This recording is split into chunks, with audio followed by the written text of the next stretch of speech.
Jean, thank you so much for joining us on the Herculean podcast. Thank you for having me. Absolute pleasure. So, I think pain is such a personal experience, which your podcast I'm Fine explores in such an incredible, multifaceted way. Thank you.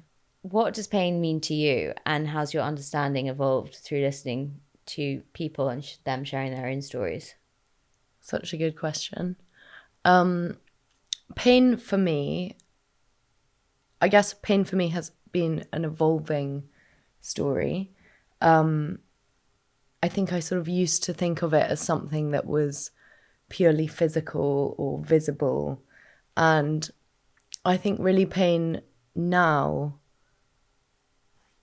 represents kind of two things. There's like the facts of life and like your reality, which can be, physical things that you're contending with or external things that are happening in your life, whether it's grief or, something that is affecting your emotional well-being. So there's that aspect, which is like life happening. And then there's the suffering that comes from it as a result.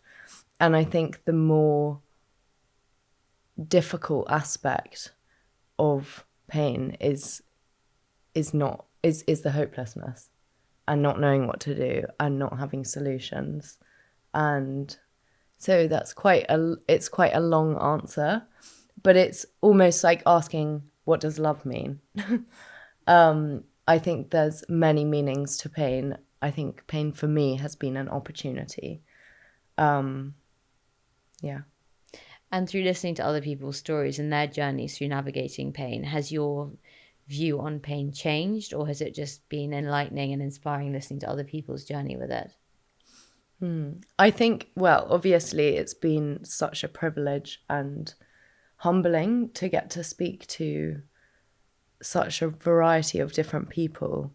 And I think the thing that I've really got from it is that everyone has a story. And there's so much more than meets the eye. You don't know until someone tells you. And I think it's a funny one because pain is an inevitable fact in everyone's lives, whether it's health or heartbreak or grief and loss. There's life is painful actually in many regards. But it's also wonderful. And I think through the process, it's felt like something that actually, irrespective of the kind of pain you have or your circumstances or who you are, there are similarities and there are connecting points in pain, which I think when you're alone is very difficult. And then when you're with someone else who maybe has a completely different story to you, but you have an identification with one another, there's such hope there, When did you actually start experiencing pain, and how did your relationship develop with it? For me, pain, well, it's actually a funny one because I was thinking about it the other day, and all of us in our childhood experience pain because that's kind of how you learn. You get stung by nettles or, I don't know, fall over or whatever. So there is that. But I guess pain in a tangible sense for me started at the age of 12. I was in an accident and which resulted in, I had to have surgery on my shoulder, and it was a skiing crash, and I damaged the whole right side of my body, and that sped up the rate at which I was diagnosed with hip dysplasia. It didn't come from the accident, but in the accident, I damaged the cartilage on the inside of my hip socket, and so 12.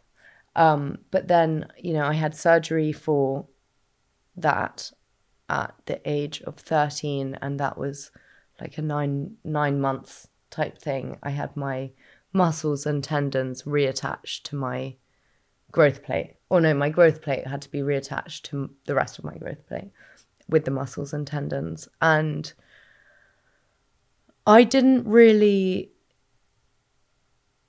I guess that doesn't feel like, there was obviously the practical side of it. It was a painful accident. It was a painful procedure.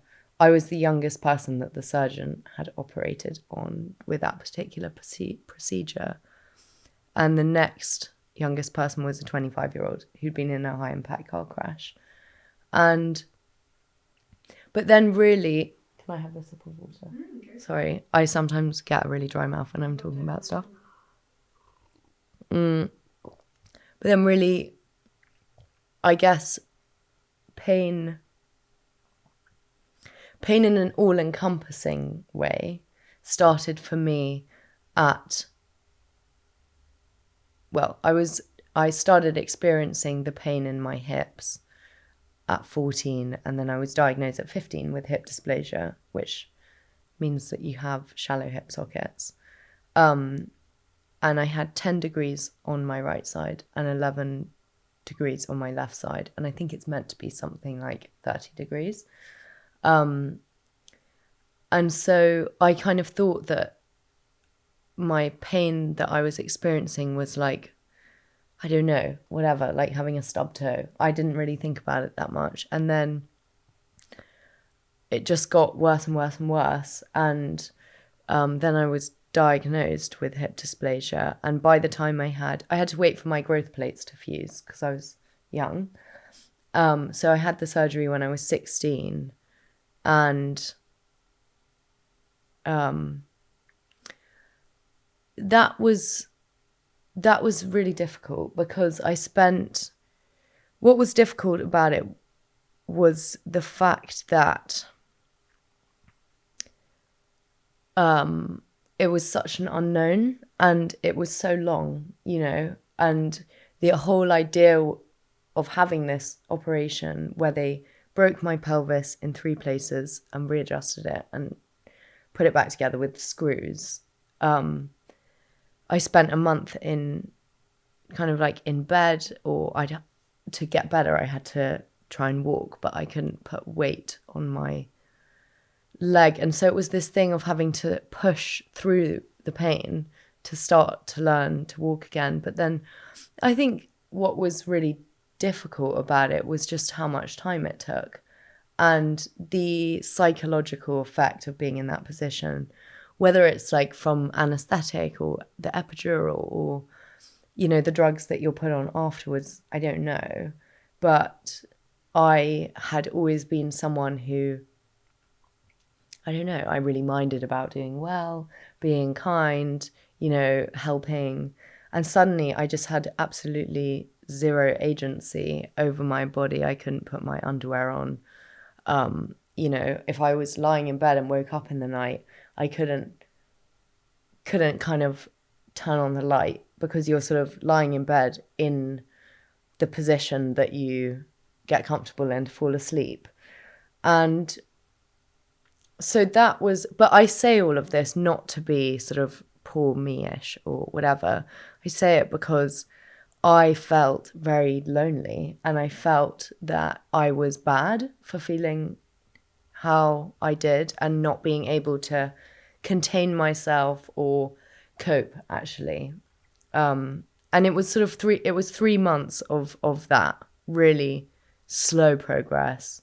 You forget how much it's so easy to take for granted, like walking up the stairs or, I don't know, picking something up off the floor. Everything was hard because I guess my center was broken. But I think there was the physical layer and then there was the mental layer of like, being miserable.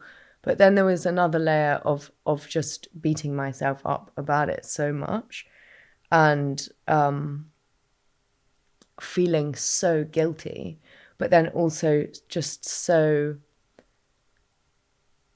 angry actually as well. I was so angry and I didn't have any means of expressing any of that. And I was angry with myself that I wasn't able.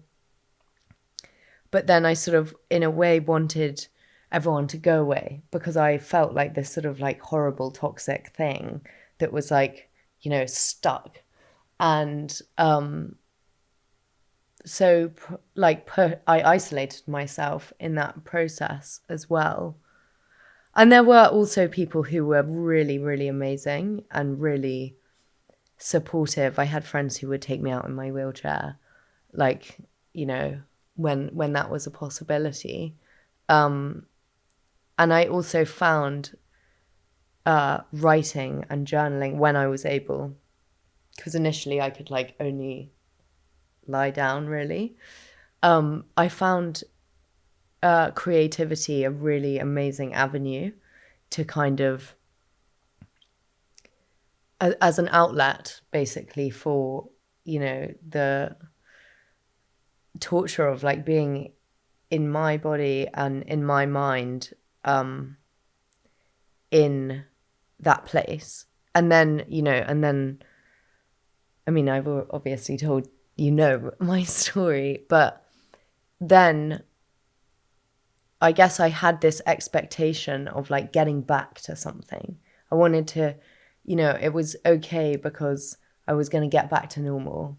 And then what happened is that in the process of recovering from the first surgery, which took a year and a half to fully be like, walking and stuff properly again, the left side started to feel that same feeling. And I think that's where I think that was really like the difficult moment where I no longer felt I no longer felt a sense of like, this is a short-term thing that I'm gonna, ride and then it's gonna be done. And I went back to the surgeon and they said, yeah, you have to have it on the other side. So I almost I recovered from the first one and almost immediately had to have the second one. And, there are also, I'm so lucky that I can even have these operations. If I lived a different life or, 50 years ago, I would be unable to walk now. And that's really amazing. But there are also just so many little things that you don't think about that become really complicated in their own right. Like, having reactions to general anesthetic, or I'm allergic to codeine, I found out, and had to have, was vomiting. Like I couldn't stop vomiting and I had to have an adrenaline shot. And there's, or pain medication, and actually what it does to your mind, not say it's not a bad thing, like you need the pain medication. But I didn't know, I didn't have the experience or knowledge about like how many different factors there are in that experience. And so I then recovered from that surgery, from the second surgery. And then, the pain after a year and a half, it hadn't dissipated. And like both, I was experiencing pain on both sides, and I had a number of scans and whatever. And it came to light that actually there was further structural issues. And to be structurally sound, I would need 8 further operations to break the tops of my legs and readjust them and cut off the ball that goes into the socket and readjust that, each done individually. And that would have taken 6 years. And I just,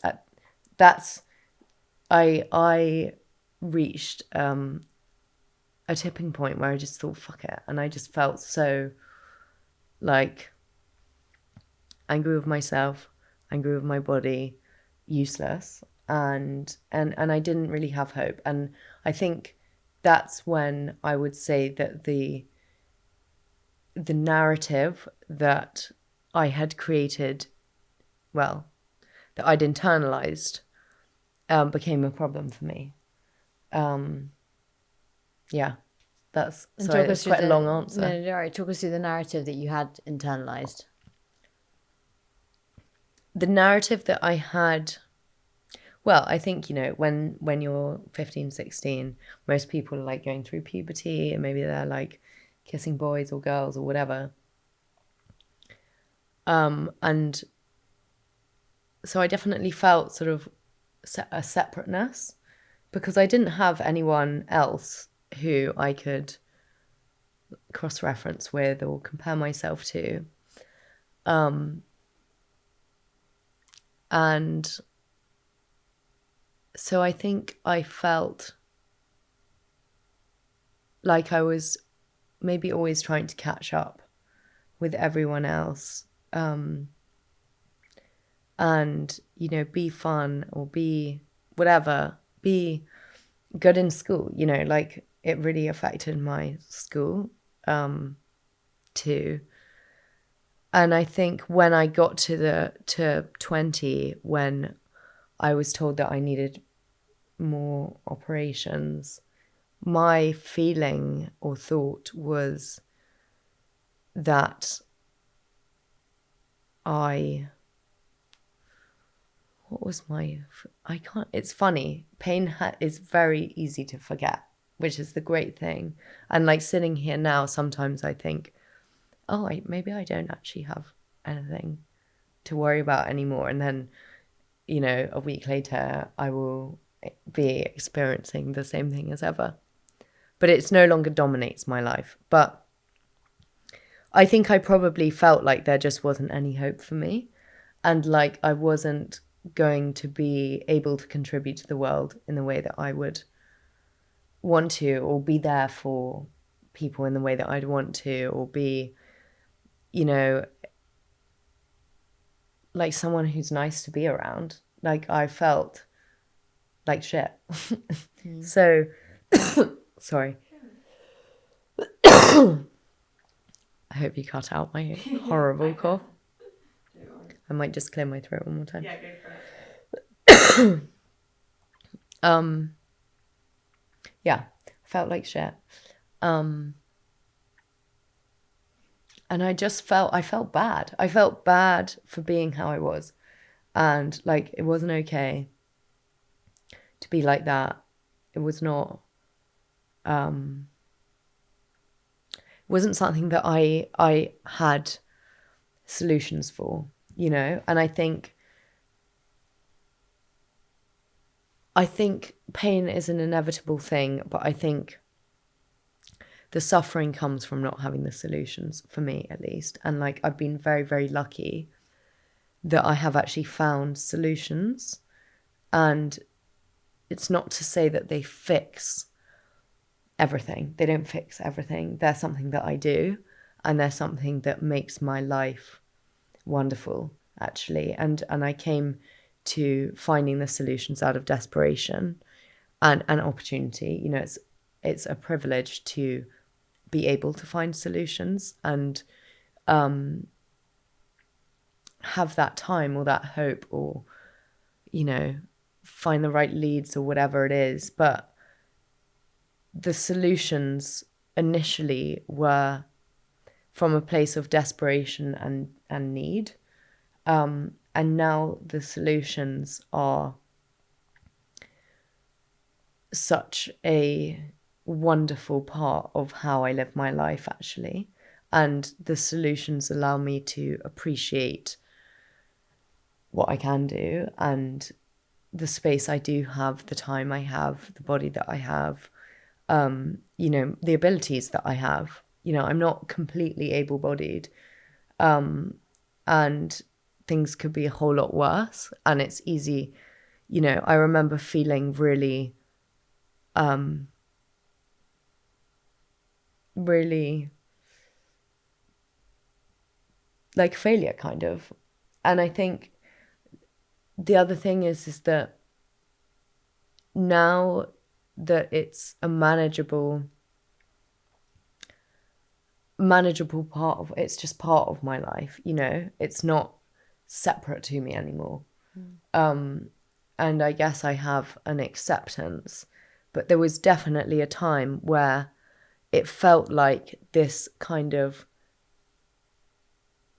goop that was all over me, and I couldn't see outside, and I didn't acknowledge, I didn't have the recognition that it affects every part of your life, or it can affect every part of your life, because whether it's in your mind and thinking constantly about how to avoid addressing the fact that you're in pain, like concentrating and being engaged with people, or work, wanting to do a good job and feeling like you can't quite give what you'd like to, or with other people in relationships, like relationships, and having, chronic pelvic pain is complicated, to say the least. And I always felt it was always kind of like I felt like I have to know how to do this by myself, because it shouldn't be other people's problem. I don't want to be a burden, and I don't want to be a burden more than I am, And actually, through being able to talk to other people and find support, it's such a relief, because I don't actually have to know how to do it by myself. Other people are going to know better than me, and those people may be stronger than I am in that moment. And yeah. What were the most effective tools that you employed at that time, like in your early I guess in the early days of pain, when you were still quite angry and quite resentful of what was happening to you, and how have they changed over time, and what do you use today? I think at the beginning I didn't have any tools. I mean, I didn't have any tools. Denial was probably my like number one tool. And like maybe it was helpful actually for me to not, let everyone in, or maybe it had to be that way. It was part of the process. I found, physio has taken up many hours. And it was through being told of the things that I can't do, and then also using physio to learn to do. I found exercises that were sort of congruent with my abilities, and I went on YouTube, and I found I think I found this Australian duo called like Angela and Nina. I love the accent. Yeah, and they would have these half-an-hour videos, and I was able to do them, and I got hope out of the fact that I could do them. Originally they were very difficult and I couldn't do everything, but I got so much hope as I got stronger. I loved feeling a sense of possibility and growth. And the other thing that has been and is extremely valuable to me is meditation. I remember when someone first said, "Oh, you should try meditation," I just thought, why didn't you put yourself in my shoes? Because I thought, how could something like meditating that I didn't know about, I didn't actually know anything about meditation, I just had a sort of bias against it. How could something like that actually work as a sufficient intervention? And so I was obviously a skeptic, and I started off by lighting a candle and looking at the flame for like 10 minutes and listening to some kind of calming music, I think, as well. And I did that because I didn't have the ability to like sit.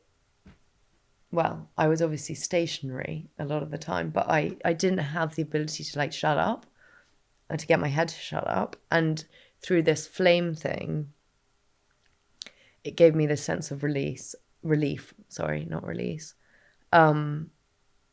And I think bit by bit, I started doing it because of the results that it had for me.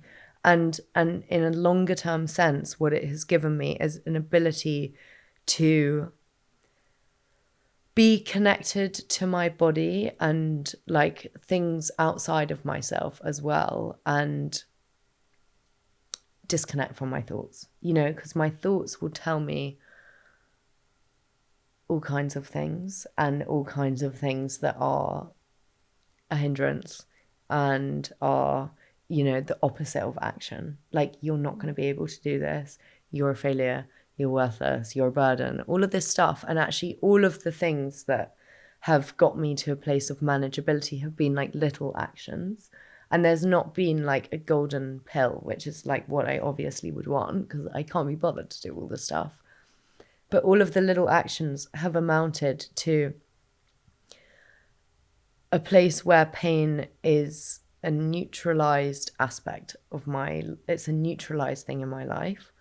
It exists, but it doesn't have the same power. I feel like I've created strength that's bigger than the pain itself. And more than that, I mean, meditation and, low intensity exercise are two really simple things that actually you can do by yourself. You don't need like a really amazing doctor to do that. I think just trying it and feeling like I had agency, and actually I can choose not to do this and I can choose to do it. And there are obviously times when I don't do it, like anyone. And I think that's another thing. It's like not always being so tough on yourself and feeling like you have to do this, a list of 10 things. And if you don't do them, then you're not trying and you're failing at the same time. It's like little chipping away at things. Like, even if it's, spending, I don't know, 2 minutes, like closing your eyes and trying to observe the things that go on in your head as opposed to being in them, Yeah, it's that practice of thought diffusion, isn't it? It's like watching your thoughts ahead of you and just slowly like dispersing, and knowing that you are not your thoughts.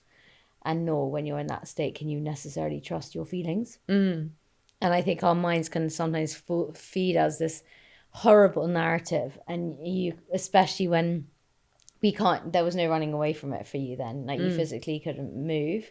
And when you're in pain, someone said, if you haven't got your health, like, you haven't got anything, and like, it's all you can focus on. And so I think probably the meditation, is a great tool in just helping your mind find something else to focus on in some ways. Well, I think also one of the things that I learned through speaking to some of the people on the podcast is that your brain neuroplasticity changes when you're in consistent pain. And as a sort of protective survival mechanism, is more aware of the pain to kind of like keep you in your cave back in the day. But being stuck in a place where it's the only thing is paralyzing. It stops you from it works. It stops you from it's your only focus, isn't it? It is your only focus. How did your friends and family react, and were they helpful? Or, I mean, if you could go back, what advice would you have given them? I think it's so hard because you don't really know till you go through things necessarily. And I think that's part of why I wanted to do the podcast, was to offer that informational support or hope and connection. I think the thing that I would say to someone who's the caretaker of someone who's in an extraordinary amount of pain, or, they're not able, that their ability and vitality has been taken from them temporarily or long term. I would say that, you will see parts of them that maybe you haven't met before, and those parts will be the parts that are in pain, and maybe they'll be they won't be how you're used to them being, but it's not because they don't appreciate you or love you. They're struggling. And I think the best thing that you could have or hold for someone in, going through something, whether it's also mental as well, would be patience and acceptance. Patience to tolerate it, and to understand that it doesn't happen overnight, and an acceptance that they're doing their best, and if you're finding them to be more difficult or challenging or angry or sad or whatever, I ask them about it, because it's a representation of something else. When did you realize that the pain was chronic and that it was going to be something that you were going to have to manage for your whole life, essentially? And what was that realization like having? And I'm just curious to know, because you decided not to have the further operations and you decided to say, okay, I'm going to live with this pain and manage it. But what was your mindset behind that? And when you have episodes where it increases, do you ever get that feeling of like, oh my God, I'm such a victim of this, it's so unfair, and you go into that sort of ruminative headspace and you blame yourself? I think, what was the first part of the question you asked again? Sorry. I was saying, when did you realize that the chronic pain was basically going to last for a lifetime? I never thought of it as chronic, actually. I think I just thought of it as like this pain that I have. And I don't know, I always thought that it would go away. I did actually always think it would go away. And I think it's great to think it's going to go away, because maybe that's the thing that gets you on your feet. I always thought it would go away, and I think I found it so devastating when I found out about these further structural issues, because I realized that it wasn't going to go away. I remember being on a shoot and there being this choreographer there, and I was about to have my second big operation, and I think I said something like, oh, I can't wait to be back to normal. And obviously he's a dancer, he knows about injuries and difficulties with your body. And he said, you'll never be back to normal. And at the time, I really I didn't like what he said, and I didn't agree with him either, because I think that wasn't how I saw it. And then it obviously did become a reality for me that it wasn't going to go away. But I've never looked at it as like, this is a life sentence, this is forever, because it has changed for me. My relationship to it has changed.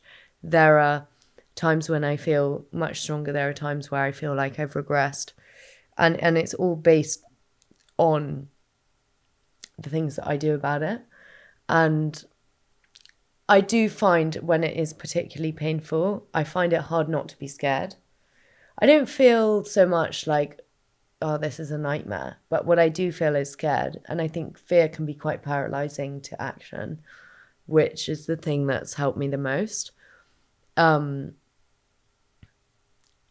do feel scared. I feel scared about like what's going to happen when I have children, what's going to happen when I get older. But the thing is that actually there's no value to, like, my fear about it isn't going to change it. It's not going to change it. And so I think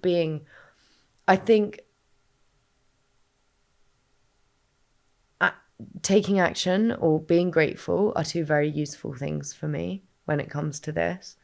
And the other thing is that, if I do end up having to have operations or procedures or whatever, I'm very lucky that I can. And also medical technology is improving so quickly.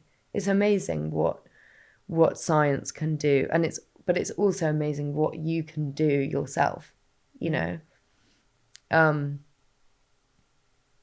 So yeah, I still sometimes don't think of myself, I don't see it as like part of my identity.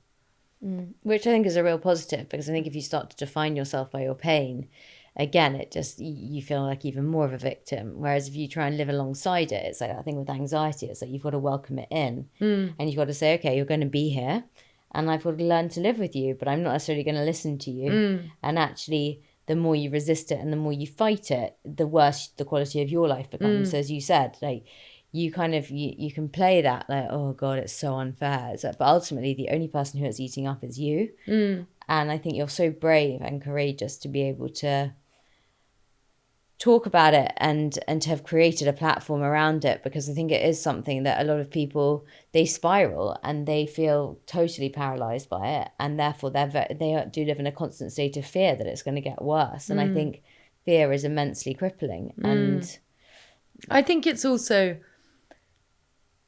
it's a teacher, you know. It's like a challenge to rise to, and I don't mean that in a way of like minimizing anyone's experience, because there are really bad things that happen to people and much worse than me. But there are also people who I've spoken to who have much worse things than me. And I think that it's a mistake to think of it only in negative terms, because I think there can be, at least for me, potential benefits and an understanding and an experience and depth that I wouldn't actually otherwise have. And like the joy or good things in my life are so much better because, you know, I get to enjoy them more. Yeah, it's like anything, when you've really reached rock bottom or something's being taken away from you so consistently, when it's put back, you suddenly think, oh my God, like, you know, what we take for granted in life, you know, until you've had a health struggle of your own, you take your health for granted until it starts to go wrong. I mean, it's unbelievable we're in these bodies and that we can be up and about. And, you know, like you know, I've experienced like a recurring injury, and every time I get stressed or anxious or, yeah, it's incredibly cold, my injury, the pain comes back because the neuroreceptors are so in tune with how my body's actually feeling. And that side of pain really fascinates me. It's like, what other stuff is going on in life? Do you find when you are stressed and tired it gets worse? I think tired, yes. Like because I actually, my understanding of that, of course I'm not an expert, but I have my own experience and the conversations that I am lucky enough to have. I guess if my nervous system is dysregulated, I have less of an ability my body has less of an ability to tolerate it. So I do find sleep affects it. It's like your whole system doesn't work as well when you're tired, you know. Funnily enough, I did trauma therapy, and when I was doing trauma therapy, I experienced more pain than usual, which was interesting. But it's sort of like it's a monotonous thing. Yeah. And there are times where I think that it's gone, but it's not, you know, it's not, it's, I think it's sort of you just have to be open to things changing, like better or worse. And I don't think that it's like a binary thing. And I think it's best for me, at least, to not ever be too attached to like any one state, you know, because it's like when I'm happy, I want to be happy for the rest of my life, or I want to be happy all the time and comfortable and feel really strong and able. And obviously on the flip side, like if I'm unhappy and I'm in pain and I can't focus and whatever, I don't want to feel like that. But it's all of it all of it matters, essentially. It's feeling the feelings, and like with anything that's, you know, related to something within us, if you can't sit with the feelings and you're kind of numbing them or running away, it's not a healthy long-term solution, really, is it? I also think something, or definitely something I've fallen into sometimes, is like analyzing, like, why is it painful right now? Is it because I've been sitting for too long, or is it because I ate whatever? You know, is it because I danced? You know, I love dancing. Is it painful because I danced? Is it painful because blah blah blah? Or do I feel like this because XYZ is going on? Or because I didn't do this, or I did do that? I honestly think, like, there's real value in, like, having self-knowledge, because then you can kind of do the right thing and, like, make decisions based on that. But I think sometimes it's really helpful to just accept that that's the day that you're having today, and it's not going to stay the same. Nothing ever stays the same, and things change. And I think you give yourself a break by not having to always have the answers. Like, sometimes you're not going to have the answers.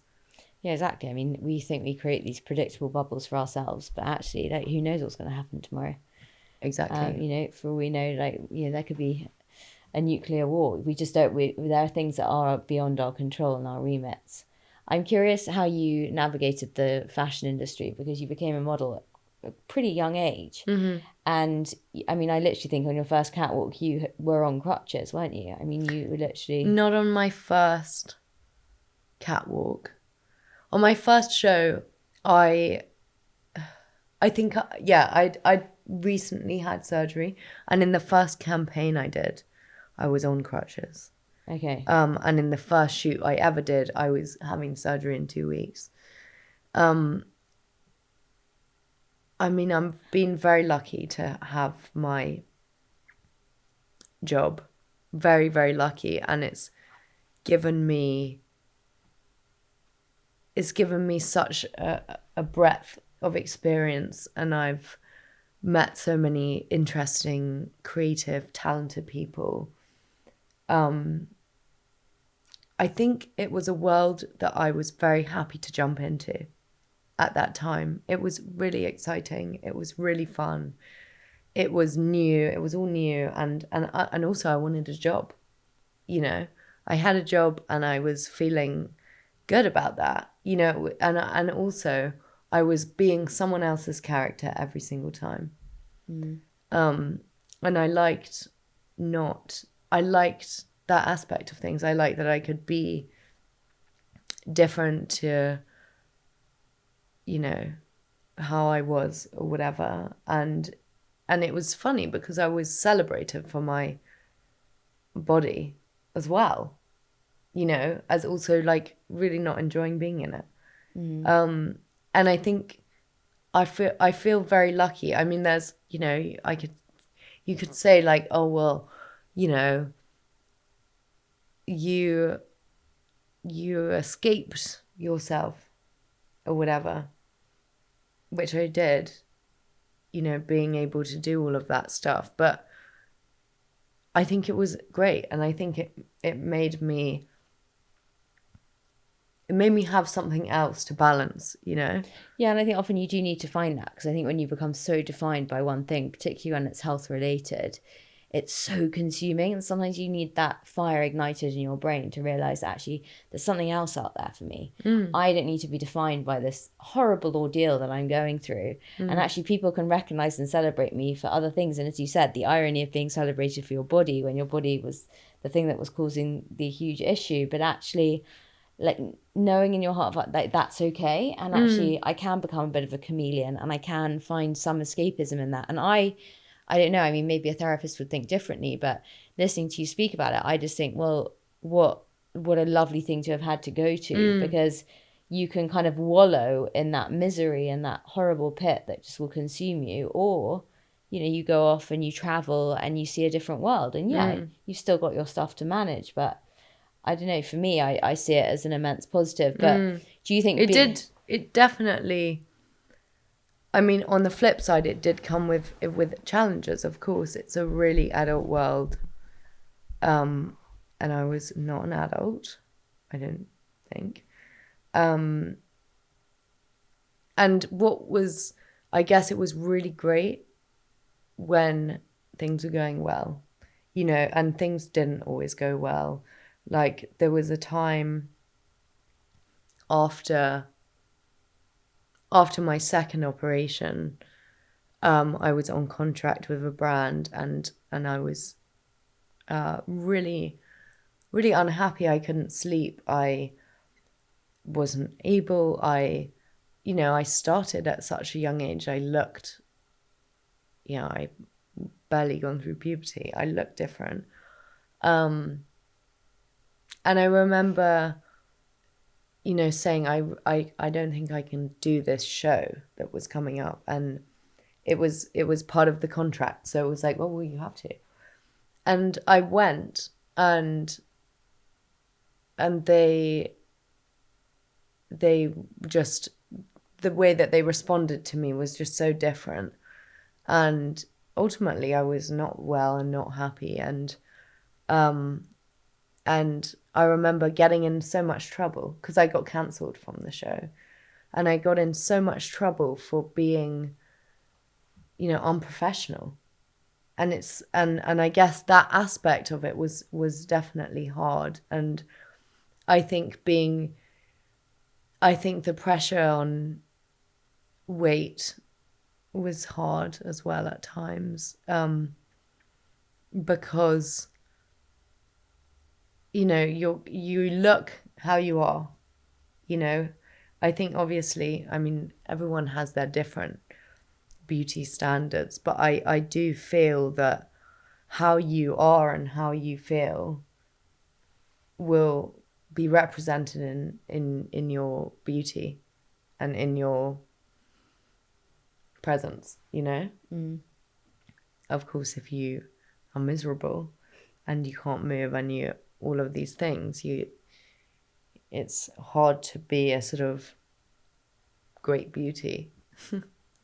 Yeah, it is hard. I mean, as they say, there's a saying, beauty comes from within. But I mean, how did you find, again, navigating that modeling world of sort of, the focus on your body and, having to look a certain way, be a certain size? Did that come naturally to you, or did that start to actually get to you at any point? I think when it comes to the importance on the way that you look and your external image, I think, of course, doing that job makes you think about that. It makes you think about that. It's part of your job. And that can, and it's hard to not attach value or self-worth to the things that you do. But I think also you're impressionable when you're growing up. You're impressionable and you're learning your value. And I think for me, the thing that I've learned is that my value can't come. Obviously, okay, I love getting dressed up and like feeling like I look good or whatever. But at the end of the day, my value can't really come externally. It has to come from somewhere else. And whether that's that I feel worth because I've got a nice TV or a fancy car, or I'm, curvy, or I'm skinny, or I'm this, or I'm that. At the end of the day, those things are not the things that really have given me a sense of fulfillment and worth in myself. Mm. Has therapy played a part in your journey thus far? I have had help, yeah. And how has that affected your relationship with yourself? I think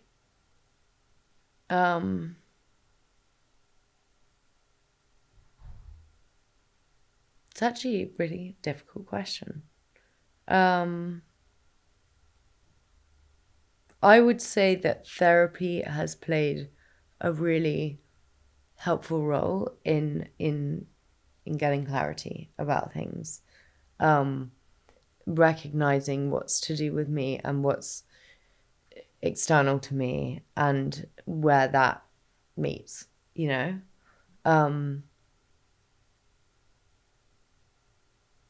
I think it's helped me work out things that I wasn't able to work out on my own, but I didn't feel that I could maybe work them out, you know, not in therapy. I don't know. I think it's obviously a lucky thing to be able to do. And it's definitely helped me. That said, I also don't think therapy by itself, I think it comes from you more than it comes from therapy. Because I think if I hadn't done therapy and I was listening to someone saying like, oh yeah, you got to go to therapy, I would feel intimidated by that. I think it starts with you. And I think therapy aids and supports whatever it is that you're trying to do with you. Does that make sense? Yeah, no, totally. Could I possibly have some more water? Is that okay? For young people who are embarking on a journey with a chronic pain issue, what advice would you give them? I would say that you're not alone, and you're not alone. And I think it's important to know that you deserve help and support, and your pain doesn't make you any less than anyone else. It can be a challenge that you rise to, and I would say to be curious about it, because there isn't one thing that works for every single person. And I think to be curious and kind to yourself, and to trust yourself, and to trust someone else who can be there for you. That just doesn't mean you have to trust everyone. But I think to be curious and kind to yourself, and nothing ever stays the same, and it will change and evolve, and just keep being curious and like trying little things and taking little actions that feel like the right direction, and if they're not, then there will be others. Jean, thank you so much for coming today. Thank you. Thank you so much for having me. Not at all. It's what you're doing is very powerful, and thank you for all the incredible work you're doing in this space. Oh, thank you. Thank you so much.